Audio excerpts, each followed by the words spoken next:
तो आज हम डिस्कस करते हैं फिजियोलॉजिकल चेंजेस इन परप्यूरियम। यानी कि जैसे कि फिजियोलॉजिकल चेंजेस ड्यूरिंग प्रेगनेंसी थे, वैसे ही physiological changes of in puerperium.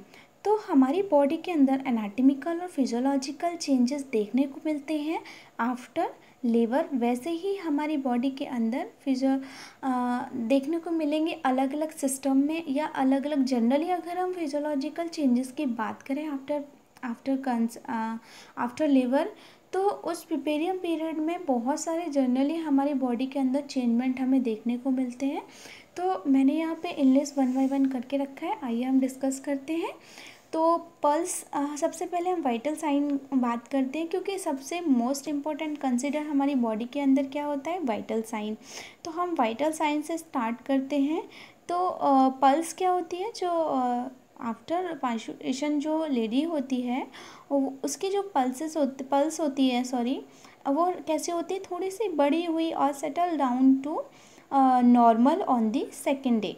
But first day क्या होता है, आफ्टर 24 आवर्स के अंदर जो पल्स होती है मदर की, वो थोड़ी कैसी होती है, हाई बीट में होती है।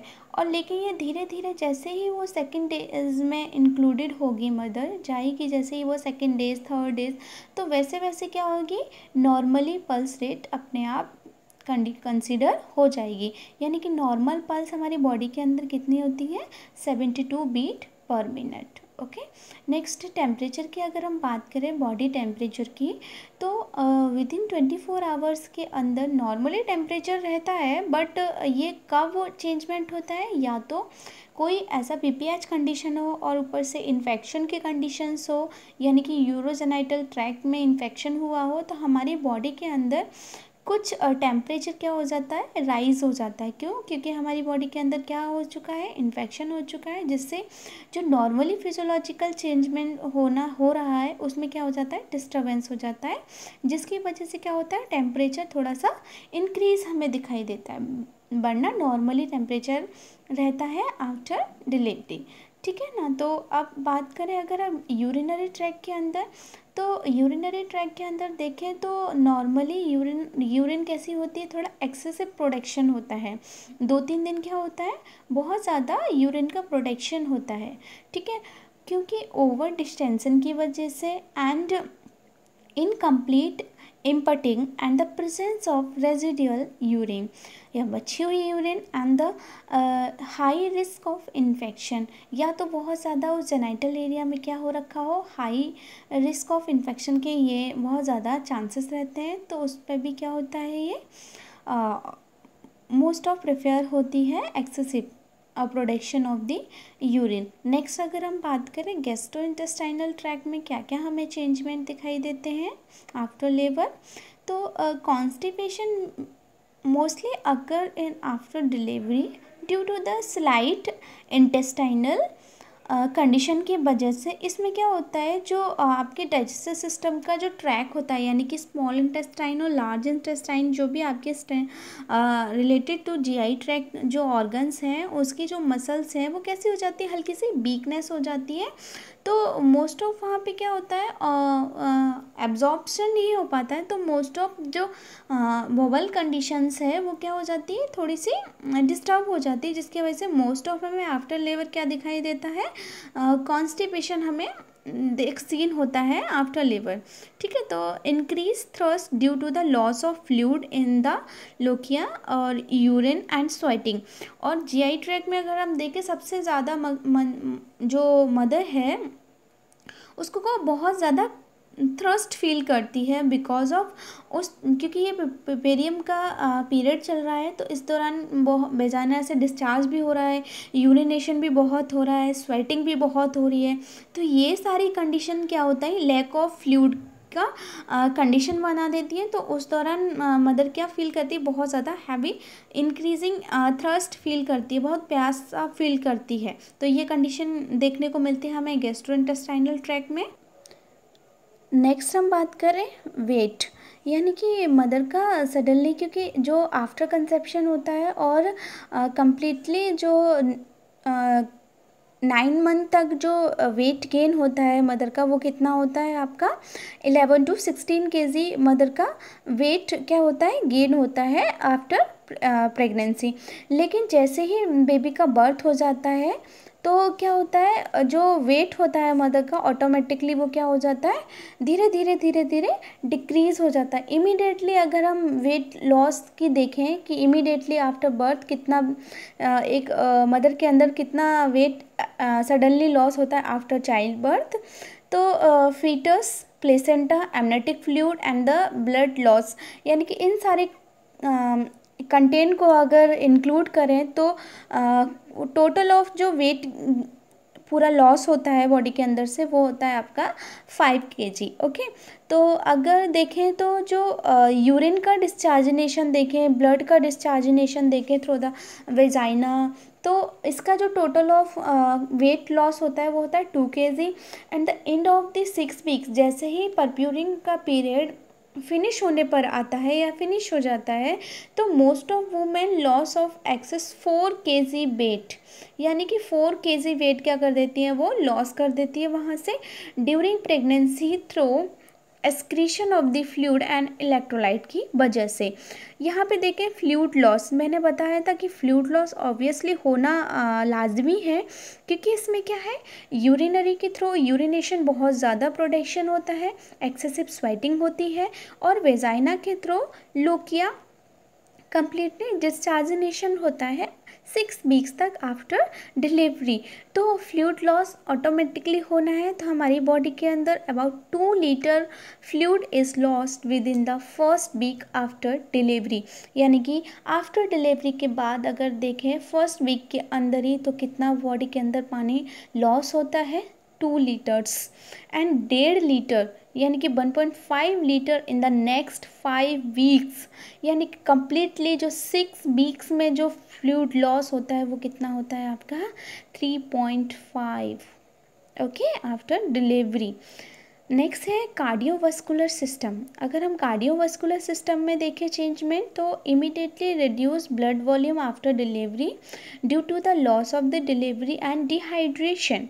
ऑब्वियसली जब फ्लूइड क्या होगा या ब्लड लॉस होगा तो उसकी वजह से बॉडी के अंदर मोस्ट ऑफ डिहाइड्रेशन की कंडीशन देखने को मिलती है। तो जो डिहाइड्रेशन और वहाँ पे पानी की कमी है तो हमारी बॉडी के अंदर ऑक्सीजन की भी कमी होगी, है ना। तो जो ब्लड वॉल्यूम है ऑटोमेटिकली क्या हो जाएगा, रिड्यूस दिखाई देगा after delivery. Rise in cardiac output normal in the first to second week, और ये कम्प्लीटली नॉर्मली कंडीशन में आ जाता है अपने 1 to 2 वीक्स तक, हमें ये थोड़ा सा नॉर्मल कंडीशन पे देखने को मिलता है।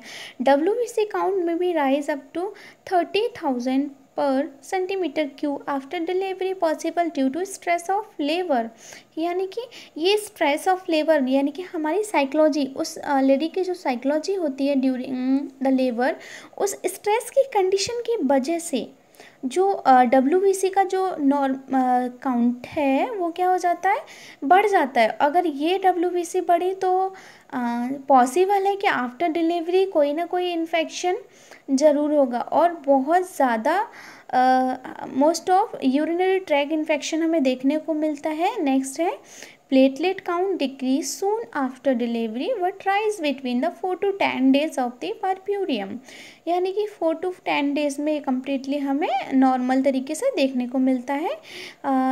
ESR रिमेन हाई इन परप्यूरियम। ESR मतलब ESR कब बढ़ता है, जब हमारी बॉडी के अंदर WBC बढ़ जाती है और RBC डिक्रीज़ हो जाती है, तो उस कंडीशन को सेडिमेटेड रेट बोलते हैं। तो ये कब बढ़ती है, जब हमारी बॉडी के अंदर इन्फेक्शन हमें ग्रो अप होता दिखाई देता है, तो हाईएस्ट रेट पर हमारा ESR बढ़ा हुआ आता है, ये नॉर्मली, ठीक है ना। नेक्स्ट हम बात करें रेस्पिरेटरी चेंजेस के, तो रेस्पिरेटरी चेंजेस क्या है, यानी कि रेस्पिरेटरी बहुत चेंजेस हैं जो कि हमें हमें देखने को मिलता है मदर में कि आफ्टर डिलीवरी डायफ्राम, यानी कि प्रेगनेंसी के दौरान जैसे जैसे यूट्रस का ग्रोथ होती है, यानी कि बेबी जैसे जैसे ग्रो अप होता है, तो जो आपका रेस्पिरेटरी डायफ्राम होता है वो क्या हो जाता है, अपवर्ड हो जाता है, ठीक है ना, उस प्रेशर की वजह से। क्योंकि फिर नॉर्मली ये क्या है, आफ्टर डिलीवरी क्या होगा, diaphragm comes down due to the decrease of uterine size. यानी कि यूट्राइन साइज कब डिक्रीज होगा, जब बेबी बर्थ हो जाएगा, तो वैसे ही डायफ्राम क्या हो जाएगा, जो अपवर्ड हो गया था नॉर्मली कंडीशन में, वो क्या होने लगेगा, डाउन कंडीशन में आने लगेगा। ठीक है, तो उसको सांस लेने में थोड़ा सा प्रॉब्लम, हमें चेंजमेंट काफ़ी दिखाई देंगे उस रेस्पिरेटरी सिस्टम के अंदर। The resting oxygen consumption remain high in the first 2 weeks of puerperium. यानी कि फर्स्ट 2 वीक्स में पोस्टमार्टम के पीरियड में हमें जो रेस्पिरेटरी रेट हमें जो देखने को मिलती है बहुत ज़्यादा बढ़ी हुई देखने को मिलती है। ठीक है ना। तो नेक्स्ट अगर हम एंडोक्राइन की बात करें तो एंडोक्राइन क्या, हार्मोन्स। ठीक है ना। तो oestrogen and progesterone level decrease after expulsion of the placenta reaching their lowest level and first week of postmortem period. यानी कि एक्सपल्सन ऑफ द प्लेसेंटा जैसे ही हो जाता है वैसे ही क्या हो जाता है, decrease level of the progesterone और ईस्ट्रोजन लेवल अपने आप क्या हो जाते हैं, डिक्रीज हो जाते हैं विद इन फर्स्ट वीक के अंदर। ठीक है ना। नेक्स्ट हमारी oestrogen level is non lactating women. अगर हम जो नॉन लैक्टिंग वुमेन्स होती हैं जो ब्रेस्ट फीडिंग नहीं कराती है अपने बेबी को, तो उनमें जो ईस्ट्रोजन का लेवल होता है begin to increase by 2 weeks तक। मतलब आफ्टर चाइल्ड बर्थ के बाद हम 2 वीक्स तक नोटिस करें, जो मदर ब्रेस्ट फीडिंग नहीं कराती हैं उनमें ईस्ट्रोजन का लेवल क्या होता है, हमें बढ़ा हुआ दिखाई देता है।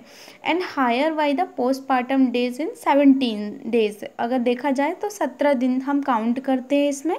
और अगर हम बात करें ओवुलेशन, ओवुलेशन क्या होता है, ओवुलेशन वो प्रोसेस है जहाँ पे क्या होता है,